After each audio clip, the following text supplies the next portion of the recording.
عشاء کی نماز کے بعد سجدے میں جا کر 5 دفعہ سبوح قدوس پڑھنا، پھر تشہد میں بیٹھ کر آیت الکرسی پڑھنا، پھر سجدے میں دوبارہ جانا، اس کی شرعی حیثیت ایک کتوں کڈیا جائے سرکار بہ کے یہ شرعی حیثیت جنہیں لکھے وہی بیان کرے، میں تو کدھر نہیں پڑھیا۔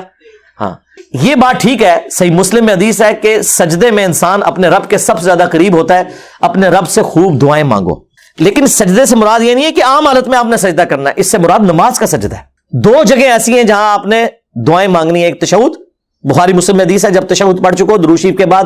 جو چاہو اپنے رب سے مانگو، جتنی بھی سنت دعائیں آئی ہیں قرآن میں احادیث میں وہ آپ پڑھیں، اور دوسری جگہ ہے سجدہ،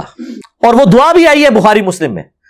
سیدہ عائشہ سلام اللہ علیہا کہتی ہیں کہ نبی علیہ السلام سجدے میں یہ دعا مانگا کرتے تھے، جب وہ آیت نازل ہوئی نا فسبح بحمد ربک واستغفر انہ کان توابا، اللہ کے نبی فتح آ چکی ہے، لوگ گروہ در گروہ دین میں داخل ہو رہے ہیں، اور جب یہ سارا معاملہ ہو گیا ہے تو اب آپ اللہ کی طرف رجوع لائیں، فسبح بحمد ربک واستغفر،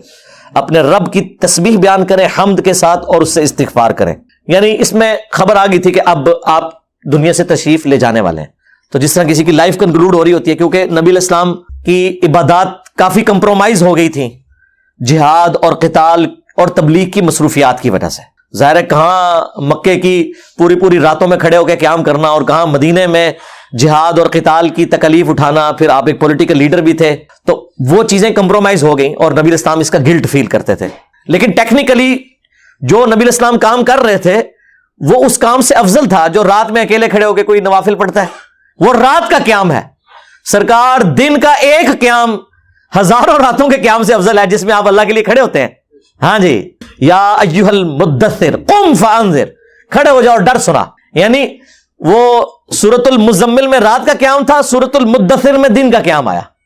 وہ ڈومیننٹ تو دن کا قیام تھا، اور اسی سے پھر اسلام پھیلا ہے۔ پھر بال حضور کو پھر تسلی دی گئی کہ اب معاملات سیٹل ہو گئے ہیں، لوگ گروہ در گروہ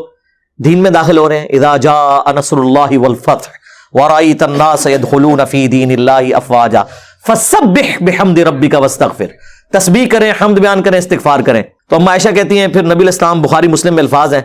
اپنے رکوع اور سجدوں میں تسبیحات میں پڑھتے تھے سبحانک اللہم ربنا وبحمدک اللہم اغفر لی۔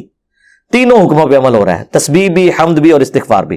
اس کے علاوہ بھی آئی ہیں سبوح قدوس رب الملائکۃ والروح جو آپ نے لکھی ہے، اور مسلم شریف میں سبحان ربی العظیم اور سبحان ربی الاعلیٰ،